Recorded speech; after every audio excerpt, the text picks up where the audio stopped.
Interruption de l'ouverture des frontières entre le Soudan du Sud et le Soudan. En raison des instabilités politiques actuelles au Soudan, la réouverture des frontières entre les deux pays a été interrompue jusqu'à nouvel ordre. Du côté des commerçants, ce report vient mal en point du fait que de nombreuses marchandises périssables destinées à aller dans l'un des deux pays, stockées depuis plusieurs mois, atteindront bientôt leur date d'expiration.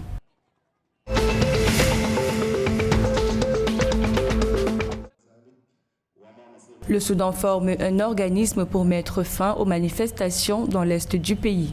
Le 3 octobre 2021, le cabinet soudanais a accepté de former un comité dirigé par le Premier ministre pour discuter avec les autorités militaires de solutions pratiques aux problèmes de l'est du Soudan. Par ailleurs, les ministres sont en pourparlers pour évaluer les aspects de la fermeture du port du Soudan ainsi que de la fermeture des routes reliant l'état de la mer Rouge au reste du pays.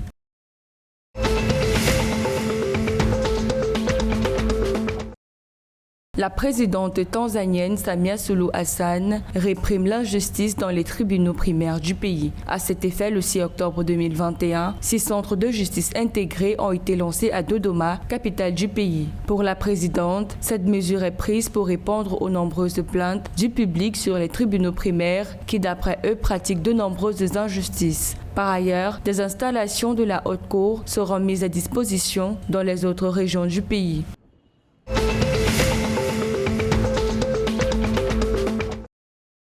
Dans la sous-région d'Afrique de l'Est, les différents pays de la région lancent une plateforme touristique régionale dénommée Visit Home pour les citoyens d'Afrique de l'Est. L'un des objectifs de la campagne Visit Home est d'inciter les citoyens d'Afrique de l'Est à se rendre visite. La campagne vise par ailleurs à stimuler les entreprises touristiques dans la région à attirer les plus grands nombres de citoyens du continent et d'ailleurs à venir visiter les pays de la sous-région et ce en présentant les nombreux trésors touristiques que possèdent les pays de la région.